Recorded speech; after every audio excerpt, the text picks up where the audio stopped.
안녕하세요. 양육훈련 신약 개관을 강의하게 된 황경삼 목사입니다. 반갑습니다. 앞으로 저는 약 12주간 신약 개관 강의를 하게 되었는데요. 본 강의의 목적은 그리스도인인 우리가 하나님의 말씀인 성경, 특별히 신약 성경을 잘 읽는 데 도움을 드리고자 준비하였습니다. 이 본 강의를 통하여 하나님의 말씀인 성경을 읽을 때 여러분의 참 많은 유익과 도움이 되었으면 좋겠습니다. 하나님의 말씀인 성경을 읽는 것은 우리 그리스도인들에게 참 중요한 일입니다. 하나님 말씀 안에서 하나님의 뜻을 알고 또 나를 향하여 말씀하시는 하나님의 음성을 들을 수 있는데요. 이 성경을 읽다 보면 어려운 점들이 있어요. 그 중에 하나는 시간이 지금으로부터 약 2000년 전 있었던 일들이 기록된 내용들이 많고 또 지리적으로 우리나라와 너무 먼 곳에서 일어난 일들, 그래서 문화적인 차이, 여러 가지 역사적인 차이들이 많다 보니까 이 내용들이 참 와닿지가 않는 부분들이 참 있고 또 이해할 수 없는 부분들이 참 많이 있습니다. 본 강의를 통하여 모든 성경을 다 일일이 풀어서 설명할 수는 없지만 전체적인 신약 성경의 배경, 또 전체적인 신약 성경의 맥을 보다 보면 그 성경 말씀에 대한 이해의 폭이 또 넓어지고 또 깊어질 수 있으리라 믿습니다. 그래서 본 강의를 통하여 이 강의가 목적이 절대 아닙니다. 강의를 이해하는 것이 목적이 아니라 본 강의를 듣고 또 공부를 하고 그리하여 최종 목적은 하나님의 말씀인 성경을 잘 읽는 데 있습니다. 그래서 내가 이 강의를 들었다고 해서 성경 말씀 아는 것이 절대 아니라는 것을 기억하시고 또 본 강의를 통하여 유익한 지식을 얻어서 하나님의 말씀인 성경을 잘 이해할 수 있는 그런 계기가 되기를 간절히 소원합니다. 본 강의는 약 12주간 제가 진행된다고 했는데요. 이 본 강의는 사실 교재가 있습니다. 제가 한번 보여드릴게요. 이런 교재를 통하여 공부할 수 있는데 이 교재는 시중에서 일반 사람들이 구입할 수가 없습니다. 국제제자훈련원에서 발간하는 교재인데 교육자들을 통해서만 구입할 수 있어요. 그래서 저희가 미리 준비를 해놨고요. 교회에서 이것을 다 준비해 놨습니다. 여러분들이 사무실에 오시면 이것을 구입할 수 있습니다. 사무실에 오셔서 교재를 구입하셔서 이 강의를 계속 들으시면 훨씬 더 유익합니다. 혹시 사무실에 못 오시더라도 강의를 들으면 도움이 많이 되실 텐데요. 교재를 통하여 공부하시면 훨씬 더 도움이 많이 되신다는 것 이해해 주시기 바랍니다. 교재 구입은 교회 사무실에서 하고요. 책 한 권의 가격은 15,000원입니다. 참조해 주시기 바랍니다. 이제 강의를 시작하겠습니다. 제일 첫 번째 할 강의는 신약 성경 중에 신약 서론의 이야기입니다. 신약의 구조를 한번 보겠습니다. 신약 성경의 구조를 보면 약 집으로 보통 비유해서 볼 수 있습니다. 신약 성경에 27권의 성경 말씀이 있는데요. 여러분 잘 아시다시피 성경은 총 66권으로 되어 있습니다. 그 중에 신약이 27권이고 구약은 39권입니다. 신약 성경을 집으로 본다면 가장 기초가 되는 것은 역사서로 구분될 수 있는 이야기입니다. 이 이야기의 대부분은 예수님의 이야기와 또 예수님의 제자들의 이야기입니다. 제일 아래 보시면 역사서 5권이 있습니다. 마태복음, 마가복음, 누가복음, 요한복음, 사도행전입니다. 그리고 기둥과 같은 것이 서신은 편지입니다. 특별히 신약 성경의 대부분을 기록한 바울의 서신이 하나의 기둥이고요. 또 하나는 공동서신, 일반서신이라고 해서 바울 위에 사도들이 기록한 서신이 기둥과 같습니다. 그리고 바울 서신 중에 특별히 목회서신이라고 분류되는 4권의 책이 있는데요. 이것은 바울의 제자들이면서 또 바울을 협력하신 분들이면서 동시에 목회자들인 디모데, 디도, 빌레몬에게 쓴 편지라서 이것을 목회서신으로 분류합니다. 그래서 총 27권의 신약 성경을 이렇게 크게 보면 4가지로 분류해서 볼 수 있습니다. 또 다음 나오는 그림은 교회의 상징인 3가지의 심볼을 보여주고 있는데요. 이 그림들을 아마 많이 익숙하신 분들이 있을 거예요. 근데 이 그림들을 보면서 이 상징물들을 보면서 무슨 의미인가 라고 궁금해 하신 분들이 꽤 있더라고요. 그래서 신약 개관을 시작하면서 교회에서 가장 많이 사용하는 상징 요 세 가지를 잠깐 설명드리도록 하겠습니다. 제일 위에 보시면 그 파란색으로 그림이 그려져 있는데 이 그림이 물고기 모양입니다. 물고기. 근데 물고기라는 말이 헬라어로 옛날 이제 그리스 말로 익투스라고 씁니다. 요 안에 물고기 안에 이상한 문자 있잖아요. 이게 바로 익투스 있는데 이 익투스는 물고기라는 뜻인데 요 단어 하나하나를 초대교회 사람들은 요것을 첫 자들을 따서 예수님을 상징하는 아주 중요한 상징으로 썼습니다. 그 의미는 예수 그리스도 하나님의 아들 구원자라는 뜻입니다. 그리스 문화에 영향을 받고 있던 시대에 살고 있었고 또 당시에 예수님을 믿는다는 것은 때로는 위험하기도 했기 때문에 하나님 믿는 사람, 특별히 그리스도인들은 자기들끼리 서로 이런 상징들을 공유하면서 우리가 서로 하나님 믿는 사람이다라는 것을 서로 알렸던 것 같아요. 그래서 물고기 표시를 할 수 있으면 그것이 바로 그리스도인입니다. 그래서 초대교회 때 이 물고기 모양은 아주 많이 쓰였던 상징입니다. 그런데 어느 때부터 이 상징이 잘 쓰이지 않았어요. 왜냐하면 이 물고기라는 말 자체가 익투스인데 사실은 헬라어를 할 줄 아는 사람만 익투스가 의미가 있지 그 외 언어를 쓰는 사람들은 이것의 의미를 그렇게 마음에 와닿지 않았을 것 같아요. 그래서 또 하나 아주 많이 쓰이던 상징물 중 하나는 십자가입니다. 근데 지금도 십자가는 우리 기독교에서 가장 중요한 상징인데 십자가는 크게 보면 두 가지가 있어요. 아래 보시면 두 가지가 있잖아요. 왼쪽 십자가와 오른쪽 십자가 두 가지가 있는데 둘 차이가 있죠. 그렇죠. 왼쪽에는 십자가 모양만 있고 오른쪽에는 그 십자가 예수님이 달려 있는 모양이 있습니다. 그래서 이 두 개를 구분해서 부르면 왼쪽은 십자가라고 부릅니다. 그리고 오른쪽은 십자고라고 부릅니다. 십자가에서 고난당한 예수님이 계신 거예요. 근데 초대교회 초창기에는 왼쪽 십자가 상징물들이 많이 쓰였고요. 5세기 이후에 오른쪽 십자고의 상징물들이 많이 나타났는데 이 두 십자가에도 의미가 있습니다. 왼쪽 십자가는 사형틀인 십자가이면서 동시에 십자가 사형틀에는 사람이 있어야죠. 예수님이 있든지 아니면 죄인이 있어야 됩니다. 그런데 왼쪽 십자가에는 사람이 없어요. 십자가만 있어요. 이것이 의미하는 것은 여기에 있어야 될 사람이 없다는 거예요. 어디 갔을까요? 그렇죠.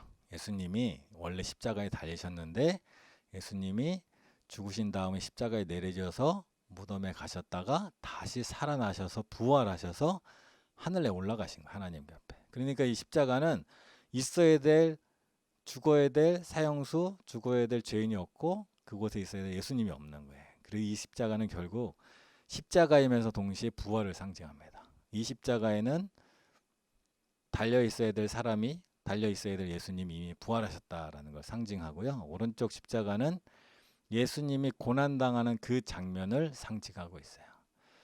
그래서 이 두 십자가는 저희 그 개혁교회, 개신교회는 왼쪽 십자가를 선호합니다. 그리고 천주교는 오른쪽 십자가를 많이 사용합니다.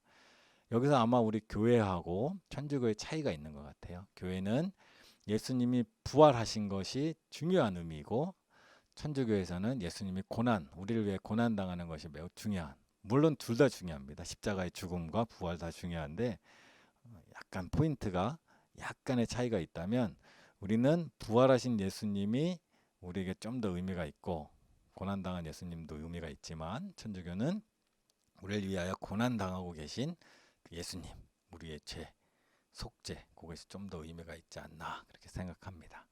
상식적으로 좀 알아두시고요. 그 다음에 이제 본격적인 강의로 들어가도록 하겠습니다. 이 내용이 아까 제가 방금 설명드린 내용입니다. 자, 우리가 또 하나 이제 신약 성경을 들어가기 전에 알아둬야 될 하나 얘기가 있는데 좀 복잡할 수 있어요. 신구약 중간기라는 겁니다.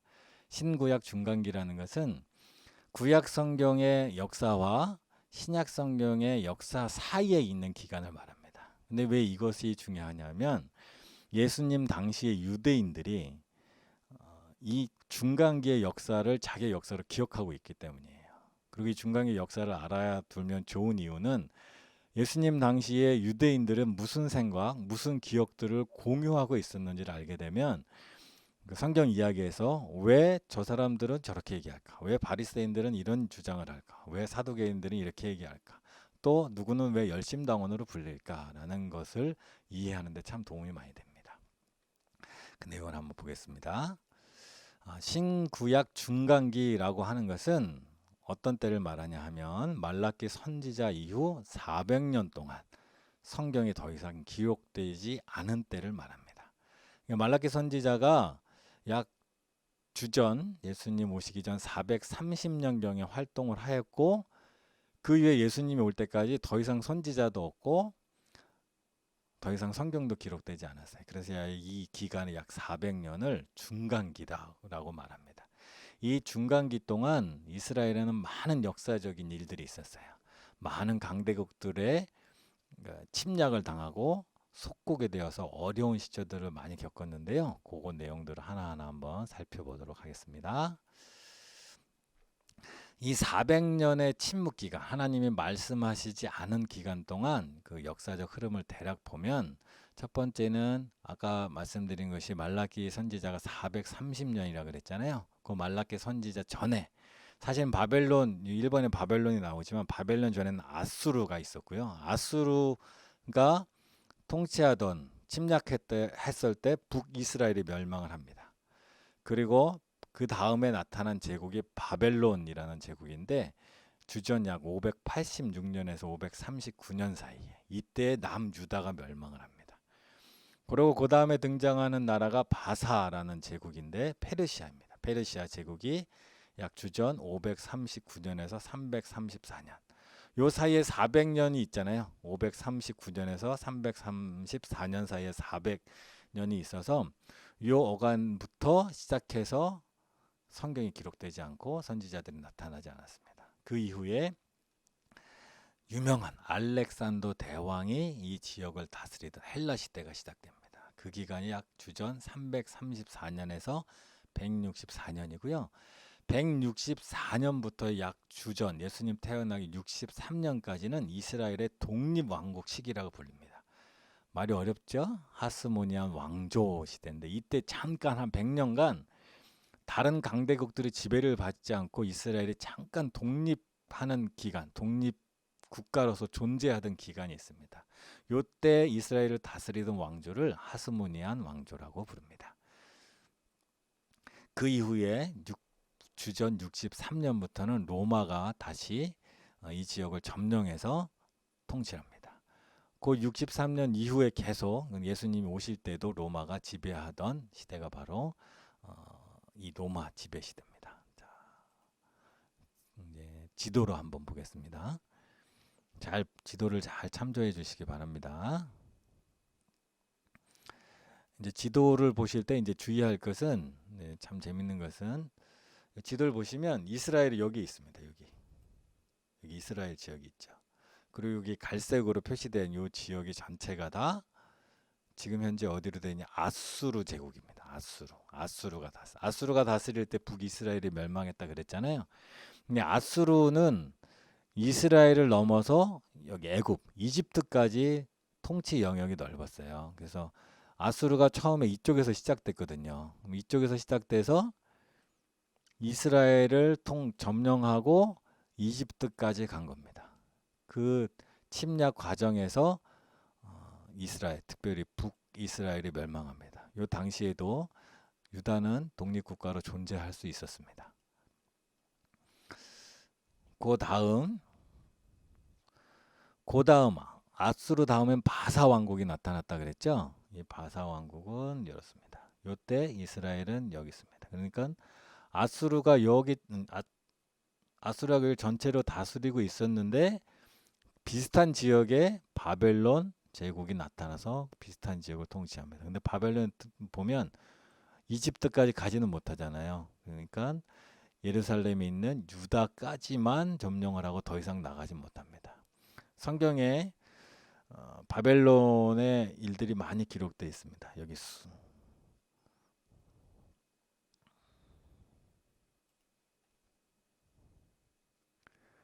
다음은 이제 바사 왕국입니다. 바사 왕국은 페르시아 제국인데요.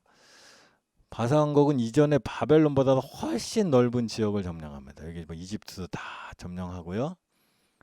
여기까지 갑니다. 요 위에가 유럽입니다.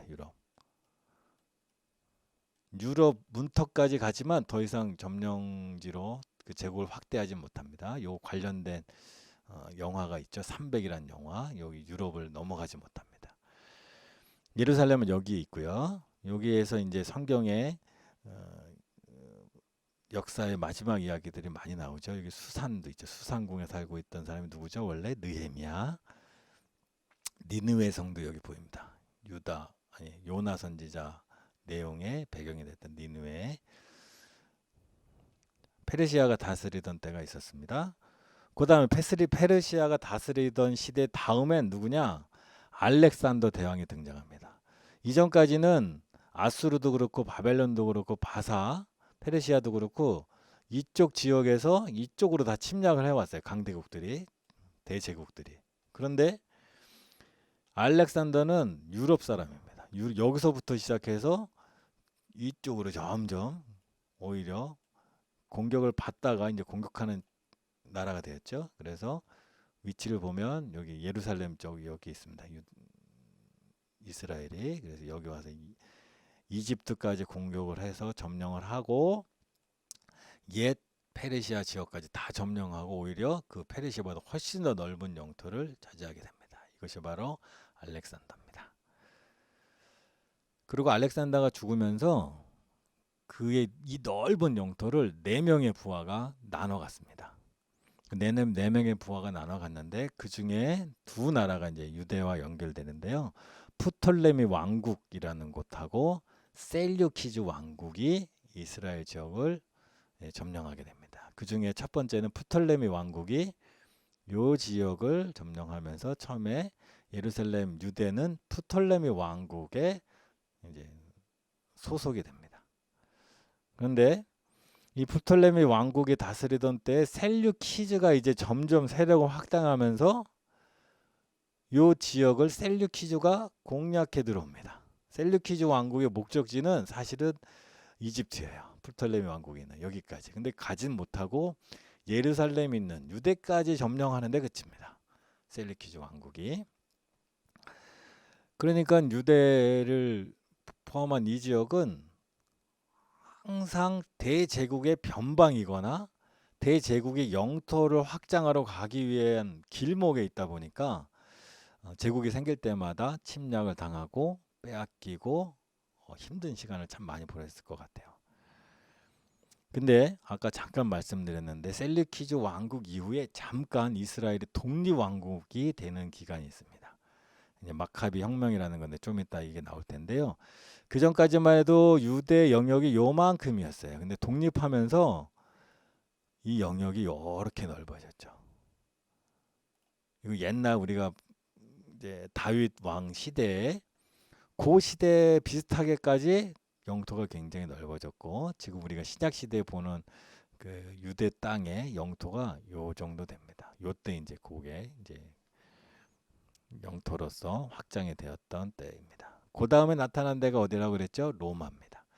로마는 유대가 여기 있습니다. 아까 우리 주로 이 지역을 중심으로 이제 봤는데 로마는 로마의 중심이 여기입니다. 여기서부터 시작해서 모든 지역으로 영토를 넓혀 나갔습니다. 물론 여기 넘어서까지는 간 건 아닌데 그렇지만 로마의 또 변방이 유대입니다. 제일 끝에 로마의 제일 끝쪽 변방, 동쪽으로 끝쪽 변방이 유대입니다. 유대는 이쪽 지역에서의 제일 변방이 되거나 로마의 제일 변방이 되거나 아래의 제일 변방이 되거나 또 여기에 변방이 되거나 하여튼 제국들이 나타날 때마다 제일 국경선 근처에서 그 제국의 영토가 돼서 빼앗길 때도 가장 먼저 빼앗기고 그런 고난을 참 많이 겪을 수밖에 없는 위치에 있습니다. 지리적으로 굉장히 좋지 않은 위치죠. 우리나라도 비슷하죠. 우리나라 중국하고 일본, 중국이 확장해서 일본을 침략하러 갈 때 한국을 꼭 거쳐가야 되죠. 또 일본이 한 번 더 중국 쪽으로 침략하러 가려고 할 때 우리나라를 또 침략해갖고 우리가 참 어려운 시간들을 참 많이 보냈는데 이스라엘 또한 위치적으로 강대국들이 계속 발전하면서 어려운 그런 역사의 기록이 있는 것을 우리는 볼 수 있습니다. 다음을 보면 근데 이스라엘 사람들이 이런 여러 가지 어려움이 있었는데 그 어려움 속에서 이스라엘 사람들이 각직하고 있던 꿈이 있던 것 같아요. 하나님의 주시는 꿈, 또 하나님의 예언의 말씀. 우리가 모두 많이 알고 있는 말씀인데요. 다니엘서 보면 다니엘서 2장에 보면 느부갓네살 왕에게 꿈을 주었는데 그 꿈을 다니엘이 해석한 내용이 있습니다. 그 내용을 한번 제가 읽어보면 왕이여 왕이 한 큰 신상을 보셨나이다. 그 신상이 왕 앞에 섰는데 크고 광채가 매우 찬란하며 그 모양이 심히 두려우니 그 우상의 머리는 순금이요 가슴과 두 팔은 은이요 배와 널쩍다리는 노시요 그 종아리는 쇠요 그 발은 얼마는 쇠요 얼마는 진흙이었나이다. 또 왕이 보신즉 손대지 아니한 돌이 나와서 신상의 쇠와 진흙의 발을 쳐서 부서뜨리매 그때 쇠와 진흙과 녹과 은과 금이 다 부서져 여름 타작마당에 겨같이 되어 바람에 불려간 곳이 없었고 우상을 친 돌은 태산을 이루어 온 세계에 가득하였나이다. 느부갓네살 왕이 한 꿈을 꾸었는데 그 꿈의 모습이 어떠냐 하면 다음에 그림으로 한번 보면 훨씬 더 잘 보일 것 같습니다. 자 보시면 머리는 순금입니다. 그리고 가슴과 팔은 은이고요. 배와 허벅지는 노시고 종아리는 쇠입니다. 그리고 그 밑에는 쇠와 진흙이 있는데 이것은 앞으로 일어날 느부갓네살 왕이 이전과 앞으로 일어날 대제국의 역사를 하나님이 보여주신 것이라고 바벨론은 죄송합니다. 다니엘과 이후의 유대인들은 이해를 했어요. 그래서 순금은 바벨론을 상징합니다. 그리고 그 다음은 은을 상징하는 것은 바사, 페르시아입니다. 그 다음에 놋을 상징하는 건 헬라, 유럽 문화죠. 알렉산더 대왕이 이끌었던. 그리고 공교롭게 이 헬라 알렉산더 대왕이 아까 지도에 보시지만 유럽을 떠나서 이집트를 가기 위하여 유대를 침략하잖아요. 그 유대를 침략할 때 이 알렉산더 대왕에게 유대인들이 다니엘서를 보여줬다 그래요. 그래서 당신이 이렇게 대제국을 이룰 것을 이미 하나님이 예언해 놓으셨다. 그래서 당신은 이제 위대한 제국을 이룰 것이다 했을 때 알렉산더 그 얘기 듣고 무척 좋아했답니다. 알렉산더는 신화를 이용해서 제국을 통치하는 데 많이 신화를 사용해서 하나님이 그런 예언을 했다라는 것이 자기의 통치의 근간 또 이유를 설명해 준다고 해서 되게 좋아했다고 합니다. 그 다음에 나타나는 게 쇠입니다. 쇠는 철기 문화를 대표하는 로마 시작입니다. 그런데 이 신상에 우리가 유의해야 될 것은 발 부분입니다. 제일 아랫 부분, 발. 쇠와 진흙으로 되어 있다는 거예요. 쇠와 진흙으로 되어 있기 때문에 요 쇠 진흙, 이 금과 은과 녹과 쇠, 이 철제의 이 우상물을 발이 진흙으로 그걸 받치고 있다는 거예요. 그러니까 이 철제 우상물이 튼튼할까요, 약할까요? 위에는 아무리 튼튼해도 소용없습니다. 발이 흙으로 되어 있기 때문에 흙과 쇠가 있어서 발을 치면 이 신상은 무너지게 되어 있습니다. 다니엘이 예언한 내용이 바로 그겁니다. 이 신상은 결국 무너지게 될 거라는 거예요. 그래서 이 예언의 말씀을 믿고 있던 유대인들은 무엇을 생각할까요? 바빌론 시대가 왔었고 바사 시대가 왔었고 헬라 시대가 왔고 로마 시대가 왔어요. 언제? 예수님 당시에 유대인들은. 그러면 이제 이 로마 다음은 뭐예요? 쇠와 진흙의 무너지는 거예요. 그럼 이 위대한 제국들이 다 쓰러지는 거예요. 그때 나타날 게 무엇일까요? 하나님의 나라입니다. 유대인들은 그것을 아마 기대했던 것 같아요. 이제 로마 이후는 하나님이 이 이전의 모든 제국들을 다 무너뜨리고 하나님의 나라가 세워질 것이다. 바로 다윗과 같은 위대한 왕이 나타나서 이 나라를 다시 세울 것이다. 그 나라는 바벨론이 무너지고 바사가 무너지고 헬라가 무너졌듯이 로마를 무너뜨리고 세울 것이다 라는 아마 그런 꿈을 꾸고 있었던 것 같습니다. 근데 유대인들의 꿈과 달리 누가 나타났어요? 예수님이 나타나신 겁니다. 예수님은 이 모든 시대를 무너뜨리고 하나님의 나라를 세워갑니다. 이 나라를 세우는 예수님의 이 나라는 하나님의 나라는 그런데 유대인이 기대했던 나라는 아니었어요. 그래서 유대인들이 예수님을 오해하게 되는 거죠. 아무튼 그 어려운 시대, 여러 제국들이 침략해서 어려운 시대에 하나님의 말씀을 의지하고 소망 가운데 그 어려운 시대를 견딜 수 있게 되었던 것이 바로 유대인들의 역사였던 것 같습니다. 그래서 이걸 다시 설명하면 지금 보여주는 것과 같습니다. 자, 넘어가겠습니다. 자,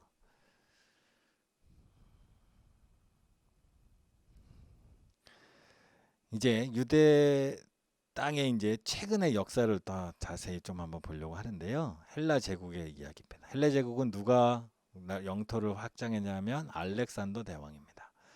헬라 제국은 알렉산더 대왕이 주전 약 320년쯤에 했는데 그 이후에 네 가지의 왕국으로 분리됐다 그랬죠. 그의 부하들에 의해서.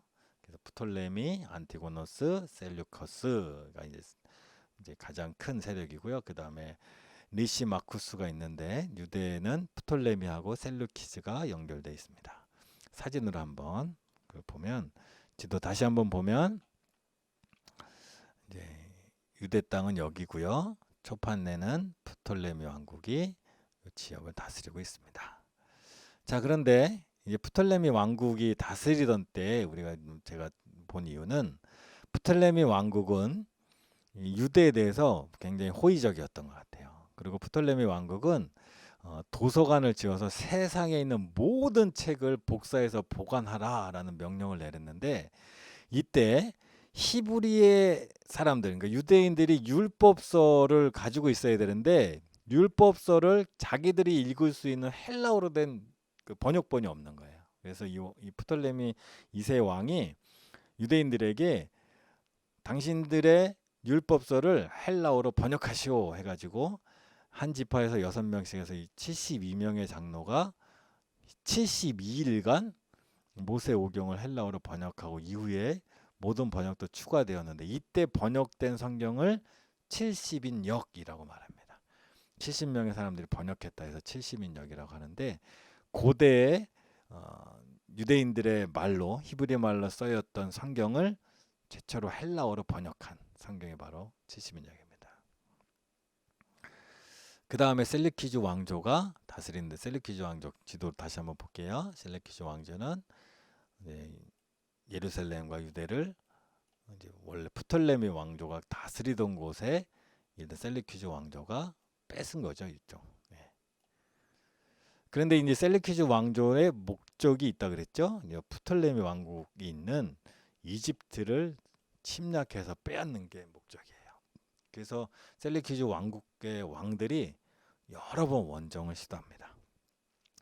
안티오쿠스 4세라는 사람이 이집트 원정을 하는데 2번이나 거대한 원정을 하는데 실패합니다. 근데 원정이 실패한다는 것은 정치적으로 굉장히 어려운 또 일을 겪게 되는데 이 안티오쿠스 4세가 실패의 원인을 유대인에게 돌립니다. 유대인들이 제대로 협력하지 않았다는 거예요. 유대인들이 이 위대한 전쟁에 온 마음으로 협력하지 않아서 이 전쟁이 우리가 졌다. 그러면서 유대인들을 모욕하고 뒤집어 씌우고 그리고 그 연장선상에서 유대인들이 가장 귀하게 여기고 지키고자 하는 성전을 모욕합니다. 그 성전에 우상을 세운다든지 여러 가지 일들을 해서 유대인들을 굉장히 힘들게 만듭니다. 셀루키즈 왕조에는 뭐 여러 가지 그 이후에 야손, 메델라우스 같은 왕들이 계속 등장하는데요. 예루살렘을 공격하고 성전을 약탈하고 괴롭힌 일들을 많이 해요. 유대인들은 자신들의 신앙, 아까 다니엘서도 봤지만 다니엘을 통하여 약속하신 하나님을 믿고 고대하고 있는데 셀루키즈 왕조가 자기를 이렇게 괴롭히고 하니까 유대인들 안에서 저항운동이 일어납니다. 그때 나타나는 저항운동의 상징이 뭐냐면 하시딤이라는 겁니다. 혹시 들어보신 분 계실지 몰라요. 근데 셀루키즈 왕조가 이 유대인들의 성전을 농락하고 할 때 유대인들의 지도자들은 거기에 동조를 해요. 함께 같이 농락을 하고 함께 같이 신앙을 무너뜨리는 행동을 합니다. 왜냐하면 자기들이 그렇게 해서 자기들의 위치를 지키는 거예요. 이방 셀루키즈 왕조의 힘을 얻어서 자기의 영향력을 그대로 유지하고 재산을 유지하고 기득권을 지키려는 거죠. 여기에 대해서 등장한 게 하시딤입니다. 유대인들 중에 지도자들도 못 믿겠고 자기들 괴롭히는 셀루키즈를 이 왕국의 정책도 따를 수 없다 생각해서 하시딤이 등장합니다. 하시딤은 이제 일종의 저항이죠. 우리의 신앙을 무너뜨리고 하는 그 외국 세력, 또 내부적으로 타락한 지도자들을 향한 저항, 이것이 바로 하시딤이 등장합니다. 이 하시딤이 등장하면서 하시딤의 존재 중에 가장 이제 중요한 사람이 등장하는데 마카비라는 사람입니다. 마카비는 어려운 사람 이름이 너무 많이 나오죠. 마카비는 이 하시딤의 한 이제 흐름이죠. 안티오쿠스 4세가 성전을 제우스에게 봉헌합니다. 하나님을 모셔야 되는 성전을 제우스 신전으로 바꿔버렸다는 거예요. 그러니까 하시딤이 거기서 더 이상 참을 수 없다면서 무기를 듭니다. 그러면 게릴라 운동이 시작되는, 저항 운동이 시작되는 거죠. 그냥 독립 운동이 아니면 나라의 독립을 쟁취하기 위해서 시작한 운동이 아니라 신앙을 지키기 위해 시작한 거예요. 그 제사장들이 중심이 되었어요. 제사장 마따디아와 그 아들들을 이끌었던 마카비 반란이 일어납니다. 이 마카비라는 사람이 아주 이 시대에 중요한데요. 마카비는 뜻은 망치라는 뜻입니다. 망치를 휘두르는 자라는 뜻인데, 당시 제사장 중에 한 명이었던 마따디아의 셋째 아들입니다. 셋째 아들인데 이 집안이 이제 하스모니안 집안입니다. 아우 이름 복잡하네요. 다 계보를 한번 볼게요. 너무 복잡하니까. 하스모니안 왕조를 한번 볼게요. 이제 나중에 이제 이들이 이제 독립 왕국이 이루는데 이 전체 집안은 하스몬 왕조입니다. 우리식으로 보면 좀 다른데 김씨, 이씨, 박씨 뭐 이런 거 있는 거 씨 정도 큰 구멍은 아니지만 한 계보를 이루는 하스몬 가문에 마따디아라는 제사장이 있었고 그의 몇째 아들이요? 둘째 아들 이 유다가 바로 누구냐? 마카비입니다. 마카비. 이 유다 둘째 아들 유다가 마카비가 중심이 돼서 66년부터 주전 60년까지 이제 지도자로서 움직이는데 독립 전쟁을 시작합니다. 그리고 실제로 독립을 이뤄냅니다. 그 이후에 이 하스몬 집안 사람들이 왕이 됩니다. 유대의 왕이 됩니다. 그렇죠. 어려운 시기에 그 신앙을 무너뜨리고 했던 셀주키스 왕조를 무찌르고 또 거기에 연합했던 모든 지도자들, 타락한 지도자들을 무찌르고 독립을 이뤄냅니다. 그러고 나서 그의 자손들이 또 형제 자손들이 왕으로 이스라엘 지역을 유대 지역을 다스리기 시작한다라는 겁니다. 이렇게 해서 이스라엘의 독립 왕국 기간을 갖습니다. 100년 정도 됐었죠. 164년에서 60년까지. 이때 사람들은 무엇을 기다렸냐면 이스라엘 사람들은 이 대제국들이 다스리던 시대가 지나고 다윗이 옛날 다스리던 그 찬란했던 과거 이스라엘이 이제 회복될 것이다라는 기대를 갖기 시작했던 것 같아요. 그렇죠? 수많은 제국들, 바벨론, 바사, 헬라 이런 제국들이 있었는데 그 제국들의 영향에서 벗어나서 나라가 독립했죠. 그리고 아까 지도 잠깐 봤지만 예루살렘 중심의 자그만 지역만 있던 유대가 이 독립 기간에 이 혁명적인 전투의 기간에 영토가 넓어져 가지고 지역이 엄청나게 넓어졌어요. 그러니까 이제 다윗과 같은 다윗 왕권과 같은 그런 힘과 하나님의 능력을 입은 그런 왕조가 이 세상을 이 땅을 잘 다스리게 될 것이다라는 기대를 했던 때가 이때였던 것 같습니다. 그런데 아쉽게도 백성들의 기대와 달리 처음에 혁명을 일으켰던 하스모니안 왕조는 시간이 갈수록 대가 지날수록 타락한 약간 부패한 그러니까 민족을 신앙으로 바르게 세우는 데 관심보다는 자기의 정권 유지에 관심이 더 많았던 것 같아요. 그래서 이 독립 시기가 끝나갑니다.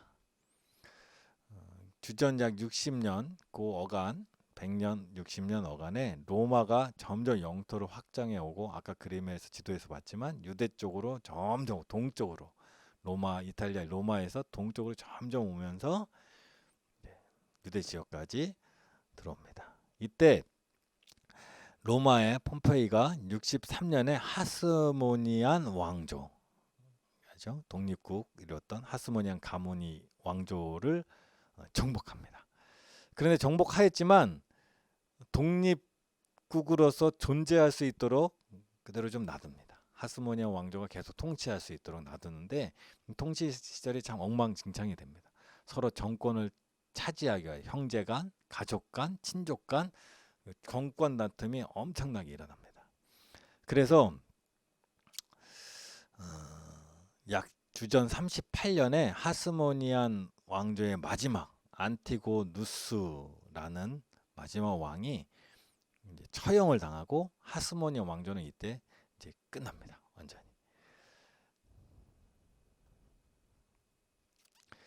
그때 이제 우리가 아는 유명한 사람이 등장합니다. 헤롯입니다. 이제 유대는 원래 100년간의 통치를 했던 하스모니안 왕조는 그 왕으로서 국민들의 지지를 받고 시작했어요. 정통성이 있어요. 왕조를 이뤄도 되는, 왕국을 이뤄야 되는.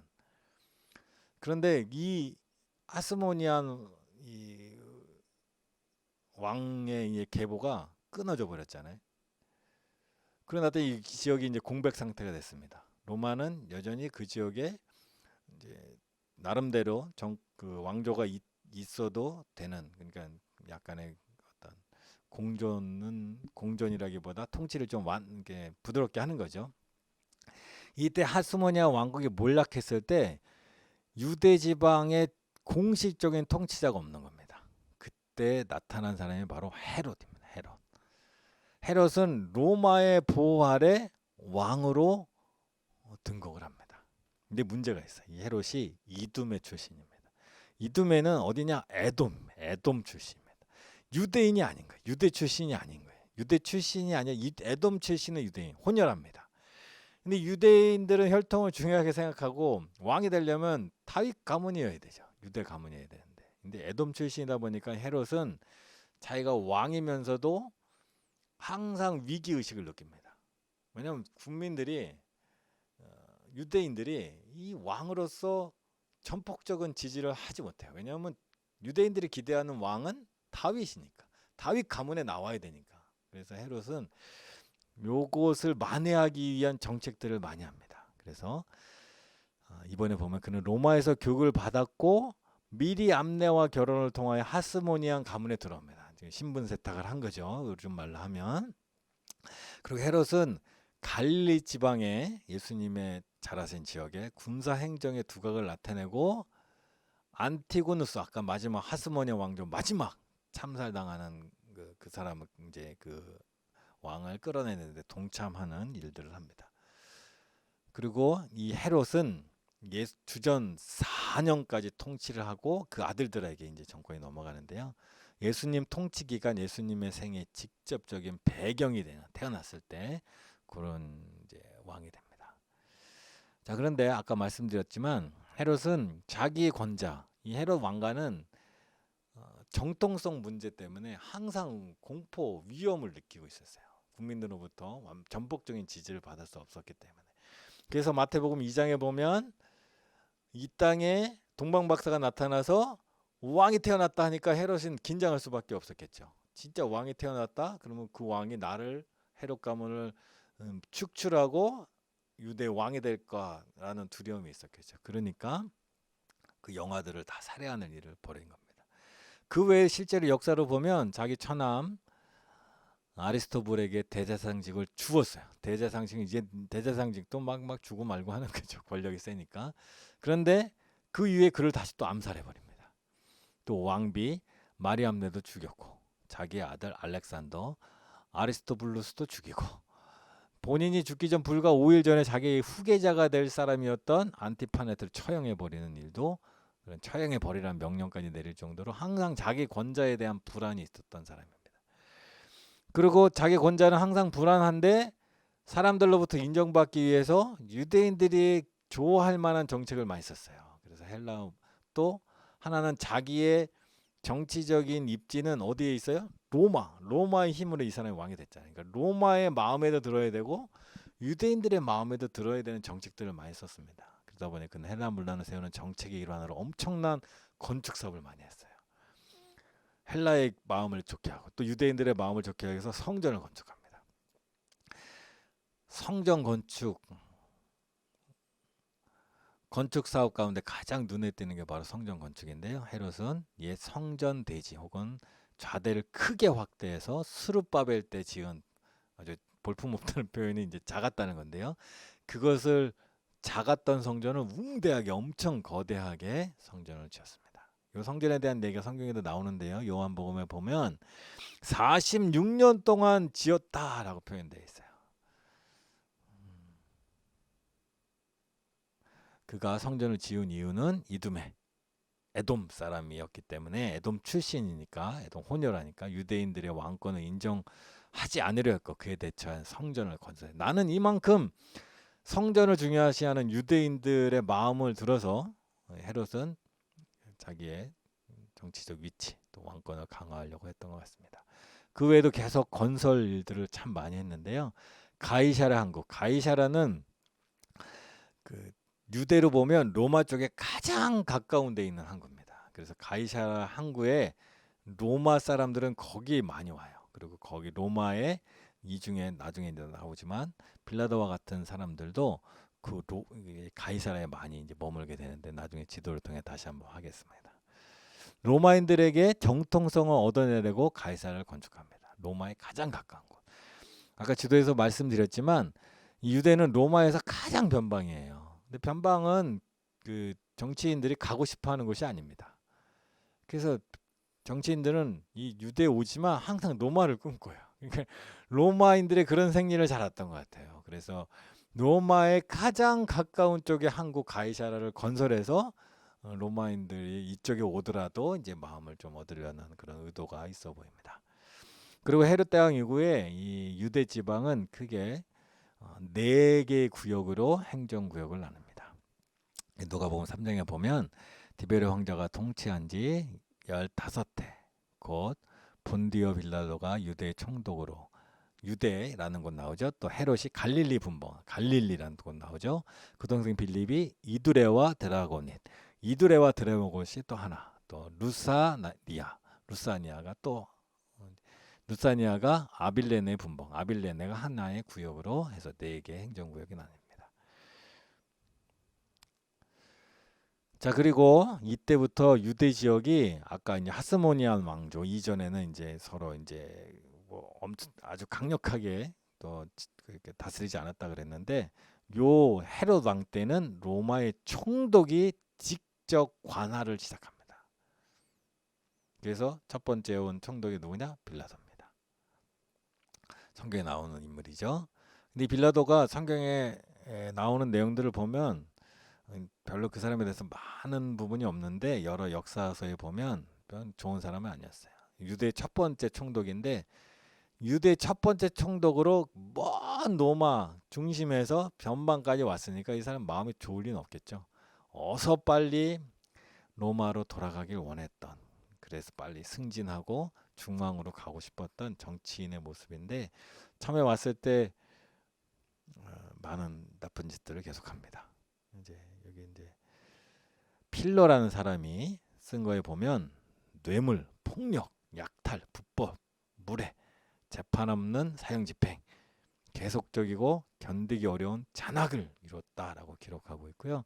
성경에도 보면 갈릴리에서 오는 순례자들이 이 예루살렘에 희생 제물을 드리려 할 때 그가 확대했다.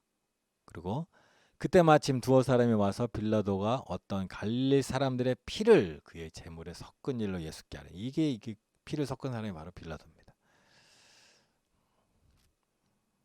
그리고 중앙으로 다시 가기 위해서는 이 유대를 평화롭게 문제없이 잘 다스려서 업적을 쌓아서 돌아가야 되기 때문에 혁명이 의심되는 사람이 있으면 아주 강력하게 처벌을 했습니다. 밀란을 꾸미며 그 밀란 중에 살인하고 체포된 자 중에 바라바라 하는 자가 있느니라. 바라바도 이 밀란을 꾸미는데 바로 체포해서 강력하게. 그리고 예수님이 십자가형에 낼 때도 사내들인 공회, 좀 이따 이제 설명드릴 때 유대인의 최고 이제 정치 집단입니다. 정치적으로 의심스러운 사람이라고 그에게 넘겨준 유대인이었기에 정치적으로 의심스럽다 하니까 이제 예수님을 십자가형에 쳐왔다라고 이제 우리가 보고 있습니다. 빌라도 이후에 내려온 총독은 베릭스입니다. 이게 사도행전에 나오는데요. 그 또한 온갖 포악과 욕심으로 노예의 성정, 노예의 마음으로 왕의 권리를 손에 쥐었다. 아주 그냥 평가가 아주 박하네요. 나쁜 평가를 했는데 그만큼 많이 폭정을 저질렀다는 거죠. 그 이후에 베스도, 신약 이게 사도행전에 나오죠. 로마의 총독들은 모두 유대 와서 잔악하기로 유명했다는 거예요. 이때 예전에 이제 하스모니아 왕조가 유대를 다스릴 때 하시딤이 등장하잖아요. 이 빌라도가 오고 그 총독이 유대인들을 잔악하게 막 순례자들을 죽이고 막 하는 일 때문에 유대에서 새로운 세력이 등장하는데 바로 열심당입니다. 열심당 들어보셨죠? 열심당 예수님의 제자에도 있는데요. 자, 총독에 대한 얘기를 좀 더 하면요. 총독은 원래 가이사라의 머무는, 가이사라 누가 만들었다고요? 아까 헤롯 대왕이 만들었습니다. 헤롯이 로마인들의 마음에 들기 위해서. 그 가이사라는 로마에 가장 가까운 항구 도시. 거기에 주로 총독은 머뭅니다. 로마를 그리워하니까 거기 당연히 있겠죠. 그리고 로마 문화에 맞는 건물들, 문화적인 곳이니까 그곳에 있었겠죠. 일부러 헤롯이 그렇게 만든 데니까. 그러다가 특별한 일이 있을 때만 예루살렘에 왔다 갔는데 주로 유대인의 절기일 때 예루살렘에 옵니다. 절기 때 예루살렘에 오는 이유는 절기는 항상 긴장되는 때입니다. 유대인들이 모입니다. 애국심이 막 고양되고 신앙심이 고양될 때 옛날 그 마카베어 혁명을 일으켰던 것처럼 무슨 일이 벌어질지 몰라요. 그래서 그거를 통제하기 위하여 예루살렘에 옵니다.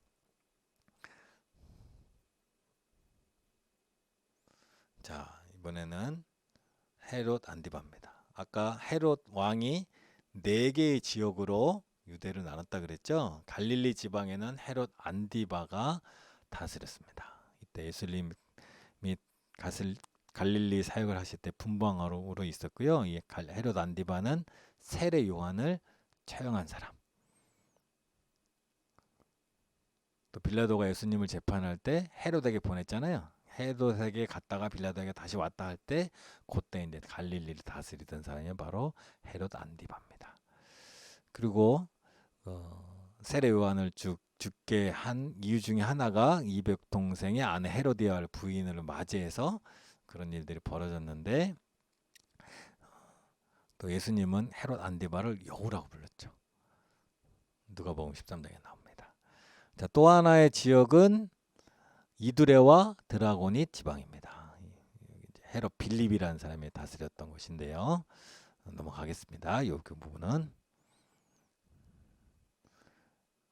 이후에 요 헤롯은 그 바울이 재판할 때 사도행전에 나오죠. 그때 약간 등장합니다. 참고로 알아두시고요. 또 이 헤롯은 바리새인들, 당시 유대 지도자 그룹인데 바리새인들의 마음에 들려고 예루살렘에는 기독교를 박해합니다. 그래서 세베대의 아들 야고보를 처형하고 또 베드로를 체포했던 게 바로 요 헤롯입니다. 성경에는 이렇게 보면 사도행전 12장 1절에 3절처럼 헤롯 왕이 하니까 이제 헤롯 왕의 아들도 헤롯이고 그 형제도 다 헤롯이니까 헷갈릴 수 있는데 이런 이제 구분을 하는 겁니다. 그 다음에 이제 아빌레네 지방에 루사니아가 분봉으로 있는데요. 요거 또 이제 헷갈리니까 가계도를 한번 보겠습니다. 제일 위에 보시면 헤롯 대왕이 있습니다. 헤롯 대왕은 로마의 힘을 얻어서 하스모니아 왕조가 사라진 유대 지방의 왕으로 이두메 사람 에돔 출신으로 왕이 되죠. 그 주전 4년에 사망을 하면 그의 아들들 이제 여기 헤롯 빌립도 있고요. 분봉왕 헤롯 빌립도 있고 뭐 이제 여러 이제 헤롯 빌립 1세 뭐 있고 다 이 사람들이 있습니다. 뭐 이거 외울 필요는 없습니다. 당연히 그냥 참고로 보십시오. 요 다양한 요 많은 자손들이 어, 자녀가 많으니까 네 개로 나눴겠죠. 혼자 다스리다가 이제 자녀들이 점점 많은데 또 자녀들끼리 또 싸울까봐 그랬는지 어땠는지 추측이지만 네 개를 나눠서 각각 이제 땅들을 나누도록 했습니다. 자, 계속해서 지금 이제 자연스럽게 로마 시대로 들어왔는데요. 지금 예수님의 살던 시절, 예수님이 사역하던 시절, 예수님의 공생의 시절은 로마가 이 유대 지방을 다스리고 있는 때입니다. 정치적으로는 로마의 총독도 있고 또 헤롯도 있고 복잡하죠. 로마의 영향들이 많이 받던 시절입니다. 자, 성경에 나오는 그 내용들을 좀 이해하려고 내용들을 좀 보고 있는데요. 당시 로마 영향 중에 하나, 중요한 영향 중에 하나가 세금입니다. 로마의 속주들은 로마의 세금을 바쳐야 됐어요. 세금을 부과하는 권한은 세리들이 이제 세금을 걷어서 로마로 넘기는 일을 했는데 성경에 많이 나오죠. 세금에 관한 문제들이. 그런데 이제 감독하는 사람이 있긴 있었지만 일반적으로 세금이 굉장히 과했던 것 같아요. 그래서 삭개오도 그런 고백을 하잖아요. 뭐 너무 많은 세금을 걷었으면 뭐 갚고 또 다 나눠주겠다라는 고백을 할 정도로 세리는 이제 세금을 과하게 징수하는 게 그 당시 일반적인 관례인데 어떤 책에 보면 그런 얘기 나오더라고요. 당시에 세금을 걷는 세리는 나라에서 주는 봉급이 따로 없었답니다. 그러니까 세금을 걷어서 상납해야 되는 돈은 상납을 하고 자기의 수익도 그곳에서 찾아야 돼요. 그러니까 세금을 걷을 때 국가에서 세금을 뭐 예를 들어 10% 걷는다 그러면 10%만 걷으면 자기는 굶어 죽어야 돼요. 그럼 어떻게 해요? 자기도 먹으려면 뭐 15% 걷어서 10%는 나라 로마로 보내고 5%는 자기가 생계를 하고 하는데 이게 먹고 살 정도만 벌면 그나마 양반인데 더 많은 걸 걷어서 자기의 부를 쌓아갔던 거죠. 그러니까 세금이 유대인들을 괴롭히는 아주 괴롭히는 요소였던 것 같아요. 그래서 세금 문제가 이제 유대의 저항의 아주 중요한 이유 중에 하나로 나타나게 됩니다. 다음을 보면 로마 군대입니다. 로마 군대. 예루살렘에 있는 안토니아 요새는 마카비의 성체였던 곳을 헤롯이 재건축한 곳으로 성전을 굽어보겠다. 예루살렘에 보면 요새가 있는데 성전을 보이는 곳에 건설돼 있다라는 겁니다. 그곳에 로마군이 있으면서 혹시 특별히 이제 절기 때 소요가 일어나거나 뭐 무슨 군사적인 일들이 일어나지 않는지 감시하면서 그런 일들이 일어나면 즉각적으로 행동해서 진압하는 거죠. 그래서 잡힌 사람이 누구예요? 바나바. 바나바도 이제 밀란을 일으킬까요? 그를 체포했다 그랬으니까 아마 그런 조짐들이 있었던 것 같습니다. 그런데 향후 이제 주후 예수님 태어난 이후 66년에서 73년 동안 유대인들이 로마에 대항하여 반란을 일으켰고 요때 이제 결국은 예루살렘이 포위되고 완전히 함락되어서 이때는 완전히 이때 멸망하게 되는 일들이 또 이후에 역사적으로 일어납니다. 자, 이 이제 로마 시대에 보면 이전에도 그렇지만 유대인들은 항상 두 가지 적이 있어요. 하나는 외부의 적, 하나는 내부의 적. 근데 유대인들은 이제 당시 이제 유대 지도자 중에 한 명인 헤롯은 로마 힘으로 왕이 되었잖아요. 그러니까 친로마적인 거예요. 그는 자기 정권을 유지하고 권력을 유지하기 위해서 뭐 사람 죽이는 일도 막 하고 유아들도 막 다 죽이고 막 그런 일들 하다 보니까 지도자들은 이제 신뢰할 수가 없는 거죠. 일단 부패하기도 했고 그런 일들이 있습니다. 또 로마 군대가 자기를 또 다스리고 있으니까 이 두 개의 적들이 있는 거예요. 항상 이제 어려움 가운데 있습니다. 그러다 보니까 그때 있던 예수님은 이 두 권력, 유대인의 그 적인 두 권력의 연합으로 십자가상에 처하기도 하고요. 또 그 어간의 정치적인 이유를 들어서 빌라도는 예수님을 사형에 처하기도 하고 이런 일들이 벌어졌다는 거예요. 유대인들에게는 매우 어려운 때입니다. 또 로마가 또 지배하던 시대의 어려운 것 중에 하나는 황제 숭배입니다. 황제 숭배. 로마는 이전에 원래 황제 숭배가 없었는데 이 아구스티누스가 이제 즉위를 하면서 황제가 되면서 황제 숭배를 하는 그런 어떤 뭐 풍습도 아니고 그런 제도가 생겨버렸어요. 그러니까 로마의 황제는 신이 되어버렸습니다. 그는 살아있는 신입니다. 살아있는 신으로 그를 섬겨야 돼요. 로마 사람들은 다. 그 이제 유대인들에게는 있을 수 없는 일이죠. 하나 신은 오직 하나님. 그리고 나중에 이제 예수님 오시고 나서 그리스도인들도 마찬가지로 우리에게 신은 예수 그리스도. 진정한 통치자는 바로 예수 그리스도 뿐이 없었습니다.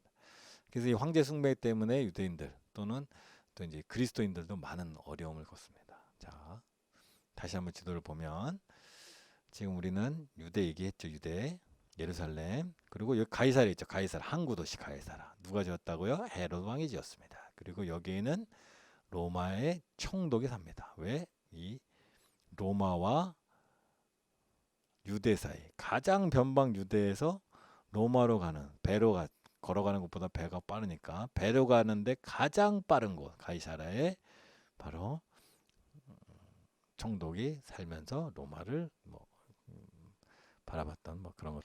예, 오늘 잠깐 살펴본 걸 정리하면요, 이 당시 시대가 얼마나 복잡한지를 표현하는 이제 문장입니다. 이 문장이 바로 예수님이 사역하던 시대는 히브리 사상 믿음이죠. 그들이 갖고 있는 믿음, 하나님에 대한 믿음. 대표적인 게 다니엘의 예언이죠. 금 생각나세요? 생각해 보세요. 그림을 금, 머리는 금, 가슴은 은, 배와리는 놋, 허벅지는 쇠. 그 쇠를 받치고 있는 발목은 뭐예요? 금과 흙. 그 흙이 연약한 흙이 깨어지면서 이 모든 제국이 무너지는 것. 그때 나타나는 새로운 지도자, 다윗과 같은 지도자가 그를 세울 거라는 어떤 희망, 믿음. 하나님이 우리를 회복시키실 것이란, 하나님이 돌아오셔서 우리를 회복시키실 것이라는 그 믿음이 이제 이스라엘 사람들의 근본에 있는 거죠. 그런데 문화적으로는 언어도 그렇고 여러 가지 문화가 헬라 문화가 상당히 많이 들어와 있던 것 같아요. 그래서 그 히브리 사상이 그 문화 안에 다 공존하 있습니다. 그리고 로마라는 도로, 당시의 경제, 군사, 제도적인 모든 것들은 또 로마 시대였기 때문에 그 로마라는 도로를 달려가는 시대였다, 이렇게 표현하고 있습니다. 이 시대가 바로 예수님이 다스리던 시대입니다. 오늘은 예수님이 죄송합니다. 예수님 다스리던 시대 그랬죠. 예수님이 사역하던 시대. 예수님의 사역한 이 시대는 이렇게 복잡한, 문화적으로, 경제적으로, 군사적으로 매우 복잡한, 정치적으로 매우 복잡한 시대였는데요. 오늘은 그 예수님 당시 유대가 갖고 있는 정신적인 그 유대인들이 공유하고 있던 그들의 역사, 특별히 중간기 약 400년의 역사. 그 중에서도 그들의 삶의 또 기억에 또 가까운 그 독립을 이루었던 그 가능성이 있던 시대, 히스모니아 왕국, 그리고 그 이후에 이제 로마 시대, 요 때를 중심으로 해서 봤는데요. 다음 주에 계속 이어가서 보도록 하겠습니다. 오랜 시간 시청해 주셔서 감사합니다.